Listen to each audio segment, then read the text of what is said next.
What's going on, guys? Welcome back to the Jeremy's Got Fitness podcast and radio show, coming to you on this Friday evening here, really quick with an episode on, drumroll please, belly fat and how to get rid of belly fat, the unwanted love handles, the thicker midsection, the spare tire.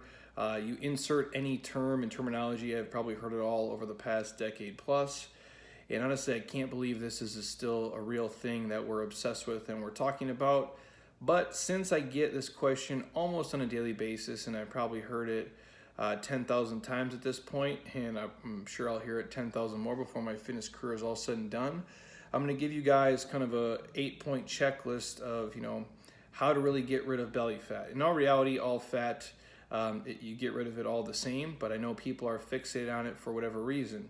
Now, with that said, if you want to get into detail of, and I'll put it this way, I guess six-pack abs have become like the end-all, be-all, the holy grail of if you have abs, you're fit, you're a genius, you're super healthy, insert whatever term you want. And if you've followed me or listened to me for any amount of time, you know that I don't believe that, and I think it's complete horseshit in all reality. Genetics is real, where we hold fat is real for all of us, but just know, like, if you see somebody who has six-pack abs, more often than not, they probably eat really well and they probably work really hard and they probably have decent genetics on top of that. It's probably a mix of the three. And then there are always the people who have terrible genetics and they just really, they're willing to die for it. And for a lot of you out there, I'll say this: you can be really fit, really healthy, really happy, and live a really badass life and never have abs.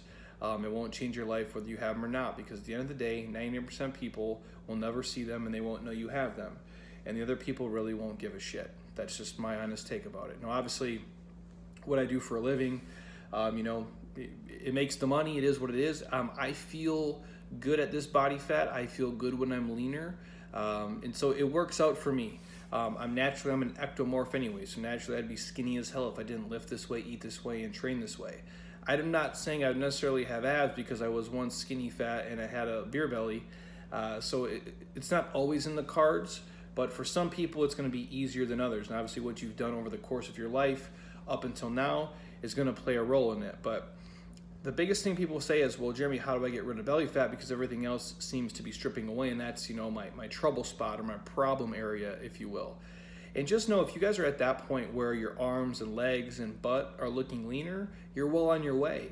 And that's probably the last thing to go, because we typically see people here strip away fat from the extremities in. So, their arms get leaner, their legs get leaner, their upper back gets leaner, their upper chest, kind of shoulder girdle area gets leaner, and then slowly it creeps its way down to the lower back fat, the love handles, the midsection, whether it be at the belly button or just below the belly button.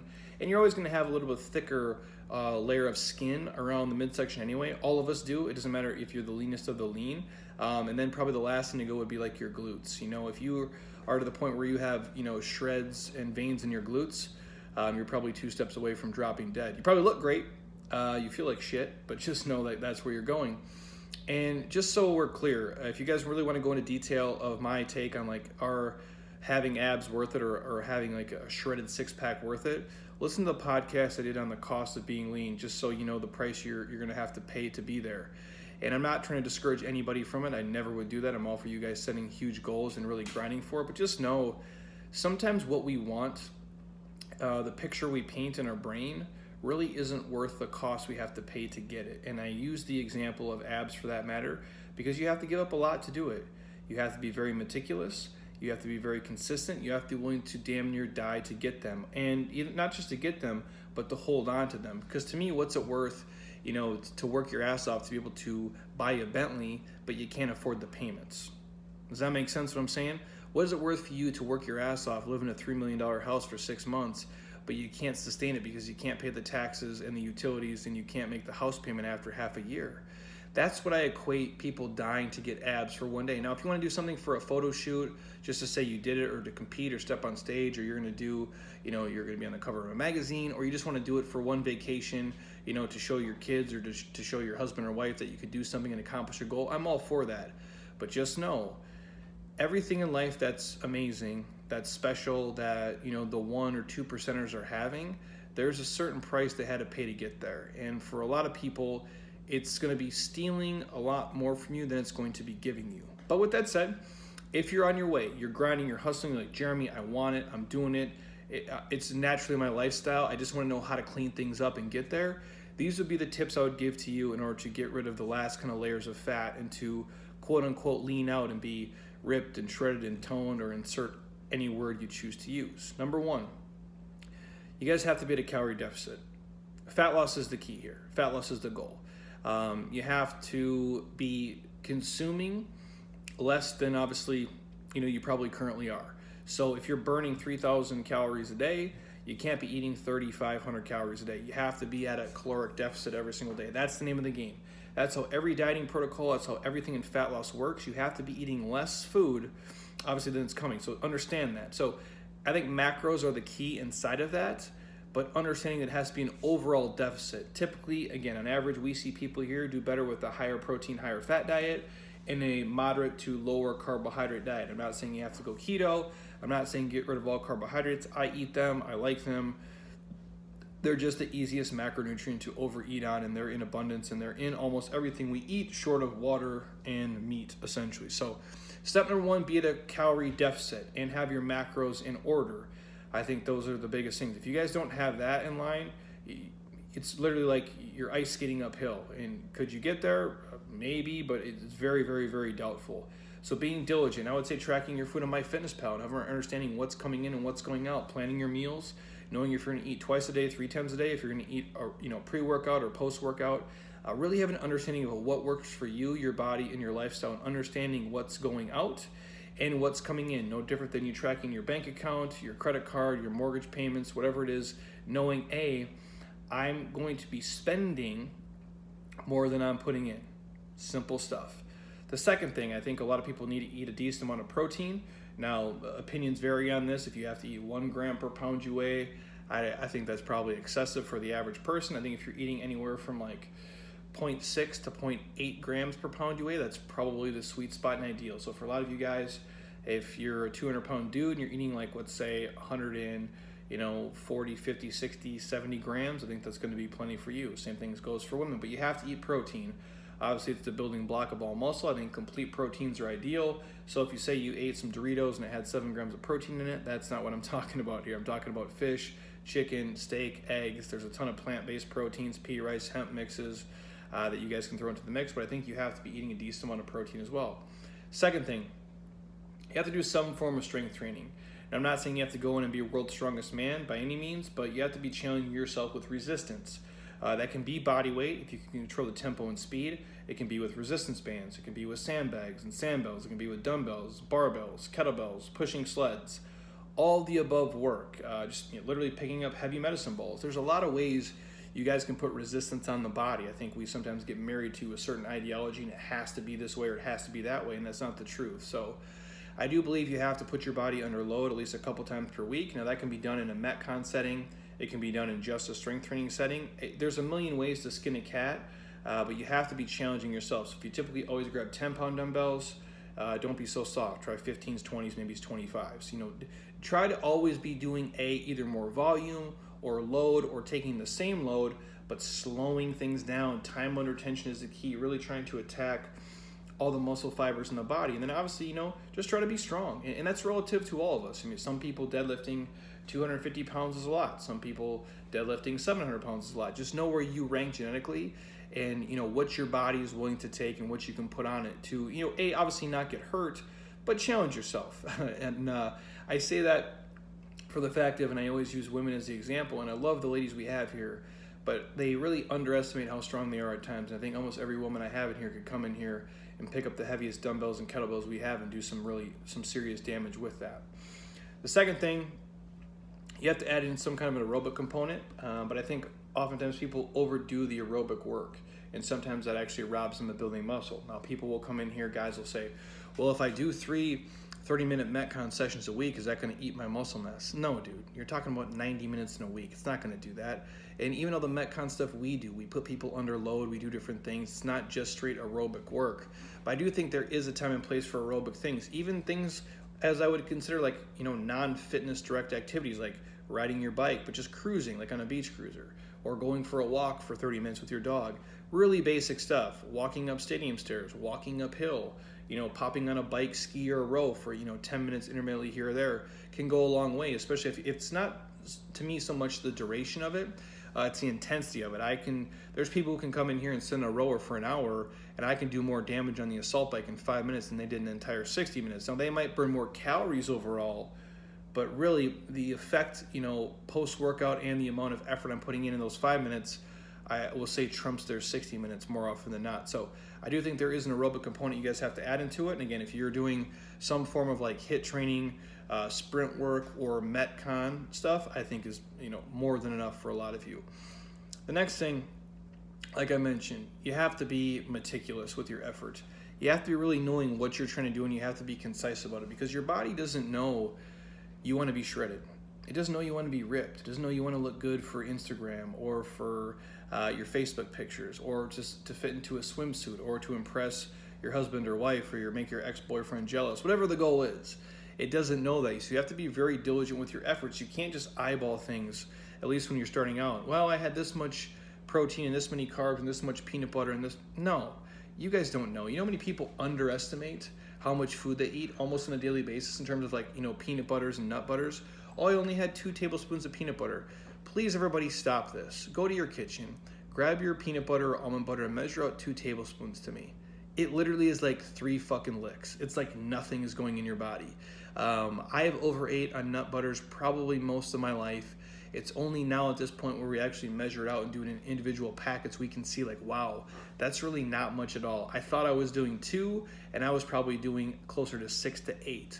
Now, is that a huge deal for one day? No, but over the scope of your entire week, when you think you're eating 400 calories, but you're really eating 1,600 calories, that's a game changer. So you have to be meticulous, with your training, with your tracking, with your sleep, with your rest, your recovery, because you're trying to become part of an elite group of people who do not have, hardly any belly fat, people who have visible abs, whether they be, soft and watery abs or completely ripped and they have veins popping through. You're in a 1% category, meaning you walk into a room of 100 people, there is not 2 other people in better shape than you. It just doesn't exist. And that's why I've said this before in another podcast. There is far more millionaires in America, about 12 million, I think like 11.8 or something like that, or close to 12 million. There's close to 12 million millionaires in America. I would bet my life that there is not 12 million people in America with ripped abs. There just isn't. That's the kind of elite group you're trying to walk into, and you can't just do it blindly, and you can't just bullshit your way through it. It's, again, I'm not trying to rag on anybody who's ever come in here and said this to me, but again, I'm not saying I'm God's gift to physiques or the way I look or the way I move or how strong I am. I'm just a dude who works really hard, and I put in the time, and I look and I move and I feel a certain way, and I can perform at what I would consider a high level. And people walk in and say, Jeremy, I want to look just like you, or I want to have abs like you do. I'm like, the fucking audacity you have to say that and do it like it's so nonchalant. And again, I'm not saying you can't do it, but it takes a Herculean effort to do that. That'd be like me walking into, somebody's office who has a net worth of $100 million. And it'd be like, hey man, I just want to make as much money as you make. Well, no shit, who doesn't? But it's going to take, if he told me what it took him to get there and what it's taken him to sustain that level of wealth and acquire that over time, week after week, after month, year after year, I'd probably sit back and be like, holy shit, I don't know if I'm willing to give up and take on that much stress and leverage that many things to make that much money. It's the same way with having completely ripped and shredded abs. So you have to be meticulous with how you eat, at a deficit, tracking the macros, getting quality sleep, not stressing about your life, training properly strength-wise, training properly with aerobic work, and the last key is doing it consistently over time. That's probably the biggest thing. A lot of people can get jacked up for a week. A lot of people can get excited for a month, or 3 months, or 6 months. But can you stick it out for a year? Can you put the work in for 2 years, or 3 years, and keep it going when you haven't seen monumental success or progress? That's probably the biggest thing. And it might take you a handful of directions to figure it out. You might have to tweak how many meals you eat per day, or what the macro ranges are, or your activity level. You might have to increase it here or there. You might have to get yourself another hour of sleep if you can steal it. But being meticulous and being consistent are keys, you guys, to really getting down to the lower levels of body fat and stripping away the last few layers there. And I guess kind of the last takeaway is you can't quit. You just have to keep trying and keep going. And I think the longer people are in like a bigger, unhealthier state, the harder it is for them, because the more we eat like shit and drink like shit over time, the more fat cells we basically essentially create on the body, like little fat stores around your system. And once they're there, they never go away. You can shrink them down by not feeding them, and they can be dormant, but they're always there. So I think the longer you can be in good shape, and the better strides you can make overall, the healthier you're going to be, and the easier it's going to be for you to slowly strip away the body fat. And just know it's a forever thing. And what I'm sharing with you is not super amazing. It's not super sexy. They're not secrets, but this shit works 100% of the time. It truly does. The thing is, you have to do it forever. And that's the hardest thing. And obviously, for all of us, we're all getting older. Father Time is literally right on our heels. It is dragging us down. It's putting wrinkles on our face and gray hair on our head, or taking our hair away for that matter. But you have to understand that it's always going to be a battle. It's always going to be a fight. It's something that you're going to have to manage and work through 24/7, 365 for the rest of your life. And I'm not saying you can't go out and drink beer and eat pizza and have donuts and cookies. You can do all that shit, but you have to be very diligent about it. You have to be concise with your efforts. You have to plan it around your workouts, around your sleeping, around your training. And when you go on things like vacations and work trips, you're now the person who is working out on those trips. You're the person who's getting up before the work meetings and training. You're the person who is staying up a little bit later to squeeze in the workout at night after you've been in a conference meeting, or out entertaining clients for 10 hours. You're the one in the gym putting in the work, banging out thrusters, hitting burpees, doing big boy walks on the treadmill, whatever it is. You're the person who travels with athletic greens. You're the person who's always pounding water, who's skipping drinks, who's stripping, the bread off of the food and just eating the chicken and the turkey. You're the person who's conscious of macros, even when you're on vacation and even when you're with friends and family. Now, I'm not saying you have to go that extreme all the time, but if you always punt it on vacation, if you always punt it on work trips, if you always punt it on Friday and Saturday, and you only do the right things during the week when you're like in town in your routine, you're never going to get there. Some of you may be able to. Genetically, you might be just lucky enough to squeeze by, but for most of us, that's not going to happen. We have to put in a Herculean effort to get there. So those would be my keys, you guys, to stripping down the last layers of belly fat, or body fat for that matter in general. I just know the biggest question I get on Instagram and email when people come in here, it's like, I want to have a stomach like so-and-so. I want to have a stomach like this. I want to have abs. And I get it. It's super cool. It's sexy. It's great. Everybody wants to feel confident in their own skin. But just know, like anything in life, you're making it worse in your head than it is in reality. I notice so little about people in their life and what they do. And I don't mean that in a context of I don't care, I don't give a shit, because I know everybody's name here. I know they have kids, they're married typically, I know where they live, I know what they do for a living, I know who they're friends with in the gym, I know what their interests are outside of the gym. But things that they think are important, like if they have extra belly fat, if they have some asymmetries in their body, honestly, like what kind of car they drive. I told my mom this on vacation last week. I'm like, the things that we put value on and think are important in life in general, we think other people notice, but we don't. And I told her that, I go, I've been to your house numerous times, and we were just there last summer visiting, my wife and I'm like, I don't know what kind of appliances you have in your kitchen. I don't even know what color they are. I don't know what color your countertop is. I don't know what color your cabinets are. Now, I give that example because that's something that people put importance on. Oh, we have to have a cute, beautiful kitchen. I understand that, but I don't notice that kind of shit. I don't notice people here in the gym if they have a little bit of belly fat or they have abs, because they're wearing a shirt 99% of the time. And if they take off their shirt on a vacation, they post a picture on Facebook or Instagram, odds are I'm not going to see it anyway. But if I do, I can't tell how thick their stomach is. I'm not zooming in on the photo and staring at it, because guess what? I don't give a shit. It doesn't matter. If they're healthy and they're happy and they feel good, then rock on and do your thing.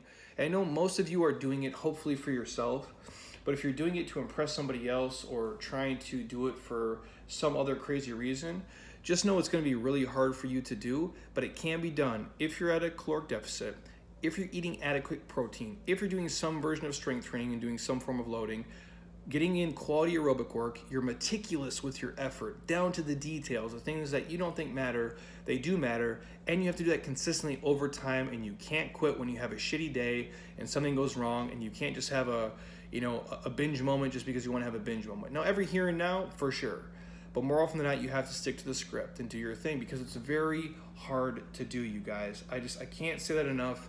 I meet so many people who are fit, they're amazing, they're powerful, they're strong, they're sexy, but they get hung up because of their own worst enemy, thinking, well, I have to really strip away this last few layers of fat, otherwise I'll be a failure, or I'll hate myself or whatever, insert whatever story they're telling themselves every single day.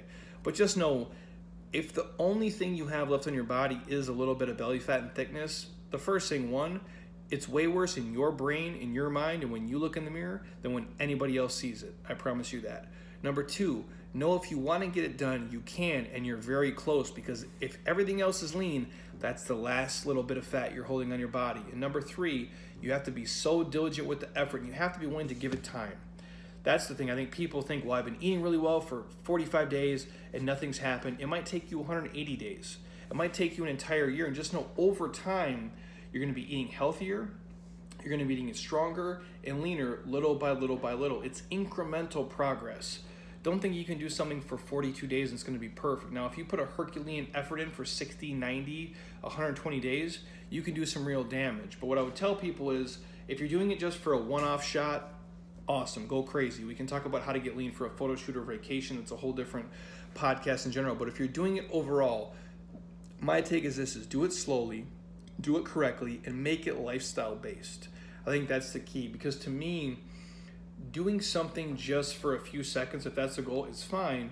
But again, I always use the example of, it'd be super cool for me to drive a Bentley, but if I can't really sustain it, what's it worth? It'd be really cool for me to live in a $10 million house, but if I can't sustain it for more than a year, what's it really worth to me? I like to do things that are sustainable for a lifestyle, things that I can integrate into my life now that it might be hard, I might have to manage it, but it's not stealing other areas of my life, and it's not taking away from me enjoying time with friends and family and traveling and doing really fun, cool shit. Now, for my personality type, I don't view it as kind of me having to give up as much as probably somebody else does, because I have no interest going to the bar and drinking booze on a Friday, Saturday night. I don't feel like I'm missing out on happy hours or social events with friends. I really don't. In fact, when people invite me somewhere, say, hey, we're going to meet at this bar at 6 o'clock on a Friday night, it's kind of like my worst fucking nightmare, actually. So for me to give that up is not a huge deal. But for some of you, that's fun. You enjoy that, you love that, and you feel like you're missing out. And I empathize with you there. If you're, getting invited to, a football tailgating event all day and you have a real hard time turning down booze and food, you can go to that and you can have the food and you can have the booze, but that means you're going to have to be perfect on your own. I call it suffering in silence, basically. It's like on Monday, Tuesday, Wednesday, Thursday, Friday, you have to be diligent, you're at a deficit, you're training, you're super hydrated, you're getting quality sleep, you're not stressing, you're putting in the training efforts. And then on Saturday, you wake up early, you train, you go to your event, you do your thing, and then Sunday you get back up and you keep rocking towards it, because you're trying to do something again that very few people are able to do. Almost every person has some excess belly fat or some stuff hanging out from their body, and almost every person in the world to a T, if you ask them, could you be a little bit leaner? For sure. And that's where it comes down to you guys, being meticulous, being consistent, not quitting, and then again, always asking yourself, is the juice worth the squeeze? We have a lot of amazing people here, and if they cleaned up one or two things in their diet and gave 1 or 2% greater effort in their workouts, they could get there. And that doesn't seem like a lot, but sometimes it's that 1 or 2% swing that makes all the difference in the world. So hopefully that answered your guys' questions who have been asking, hey, how do I get rid of the last little bit of belly fat? What would you suggest I do? Track macros, be at a deficit, make sure everything's on point, and consistently do that by giving it time, you guys. Not being so hard on yourself, and measure things in incremental, small progresses. If you're taking a photo maybe once a week, once every 2 weeks, and then comparing, I think it's fine. If it's DEXA scan, clipping your body fat, if you want to step on a scale once a week, I think it's fine too, even though I don't think it's a great metric of progress or success. And just know, if everything else is lean in your body, that little last bit of belly fat is going to be the last thing to go. So with that said, what else we got in the docket this week? I got a handful of other podcasts we're going to drop here on some basic stuff, but I just want to throw this one out there because it's a question I get a ton. I think I've answered it in like 97 different ways, but this is probably as concise as I can be with it. If you guys are asking for direct ab exercises or work, honestly, I think, picking anything up over your head that's heavy is a great, core trunk activator. I think farmer's walks are great for core strength. I think pushing sleds, I think squatting, I think deadlifting. If you want to go direct, like rectus, if you can do pull-ups, obviously do pull-ups. But the ab wheel is a great tool. I think if you're trying to stretch the front six, like rectus abdominis, that's going to do it, even though it works the entire corset of your abs, your obliques, intercostals. I do love the ab wheel. I love like a body saw variation where the feet are actually sliding back. If you want to think of that as like the reverse of the ab wheel, I think that's key. Kettlebell swings, Skier swings are another one of my favorites. If you can go toes to bar, I think that's cool. But I think for most of you, you can all probably progress through the ab wheel, at least from your knees, and get a nice good stretch. And it will truly strengthen the core. And that way, when you have thicker abdominals, even if the body fat is higher, you're probably more likely to see the abs kind of stick and pop through. Now, on the same note, it will, build up the thickness of the muscles. So if you are, heavier and you go back to gaining weight, your stomach will probably be thicker than it was before. But most of you, if you're eating right and training the right way, it'll give you some definition in your 6-pack or the 4-pack or the 8-pack or whatever, how your ligaments connect and look on the body. So the ab wheel is a nice tool. You can throw it in a handful of times a week. You can do it every single day if you want to. But for most of you, just focusing on total body movements, doing, legit aerobic work and picking up heavy stuff is going to be the key for you. So if there's anything I missed on this, you guys shoot me a message, hit me up, let me know. I'm happy to get on it. Side note, handful of new podcasts coming out this weekend. I will also do what else we got going on? Our 47-day transformation is now open for registration. For you guys, that is our flagship transformation program. Probably in the next week or so, I'm going to share. If you guys are interested, shoot me a message. I'm going to throw this out there. Hey, Jeremy, I really want to do it. I'll give you guys like a special podcast listeners discount code if you want to get on it, which I've never done before. Typically, we sell this program out. It really is life-changing if you let it be. We talk everything, obviously fitness, nutrition, a lot of habit stuff, a lot of rituals, a lot of routines. We have a huge personal development piece inside of that. So everything I talk about in the podcast, but even in more great detail. And obviously I coach you guys every step of the way. So I'm in the group answering every question. I'm going through it with you. My wife is in there. A lot of our rock star athletes here have been through it a handful of times. They typically re-up and do it.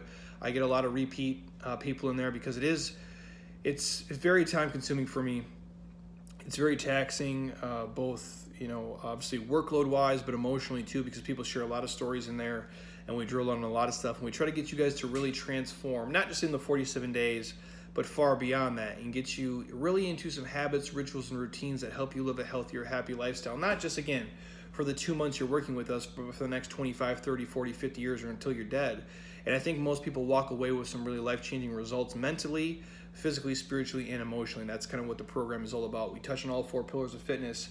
And it's the one thing, other than, the community of people here and the relationships that we've created, that I'm probably the most proud of, just for the fact of, if you go on our YouTube page, you can literally watch hundreds of people share their stories and testimonials of not only what they look like, but verbalize their experience of how they're eating better, training better, speaking to themselves better. Maybe, they have a better relationship with their husband or wife, or a relationship with food and with fitness, and a better work-life balance overall. And that's really what we drilled down on. So that's going to start in about, I think, 28 days. I think August the 12th it launches, but we close on registration a couple days before because we have to get you guys all the materials and really kind of walk you through the steps of how we do it. So if you're interested, shoot me a message and say, hey, Jeremy, I'd love to know more about it.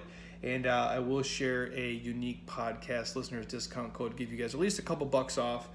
Just my thank you to you guys for listening. And it really does, it really can change your life if you let it. And again, if you're looking to strip away belly fat, the 47-day will for surely dig down on all the things I spoke on today, and hopefully we can help you guys get there in a very healthy, happy lifestyle-based format. So outside of that, anything else you guys want to hear on the podcast, shoot me a DM, hit me with a message. I got a bunch of requests yesterday. We will do one on nutrition, Q&A in detail, and just an overall podcast Q&A on nutrition. Then I have another one.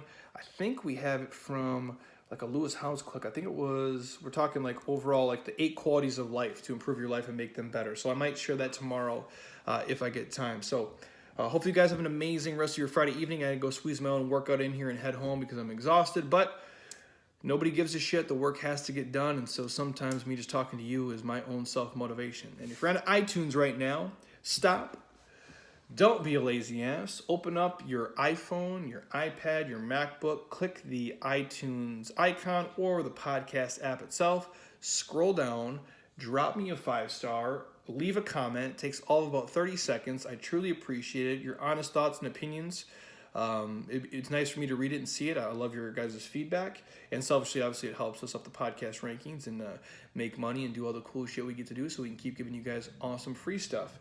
And if you do dig the podcast and you can help anybody, if you're a trainer, share it with your clients, or if you're just an average listener, your friends, family, people who are looking to be fit and be healthy and kind of change their, their mindset and their lifestyle, and they want to cut through the bullshit and get real life advice from a person like myself who lives it and has been coaching for well over a decade. It would mean the world to me. And again, the cascade effect you guys have by sharing positive information to people goes a lot further than your reach can ever imagine. So until next time, eat well, train hard, be nice to people, and please just keep doing shit you love with people you enjoy, because your life is too short not to. I'll talk to you guys soon. Peace.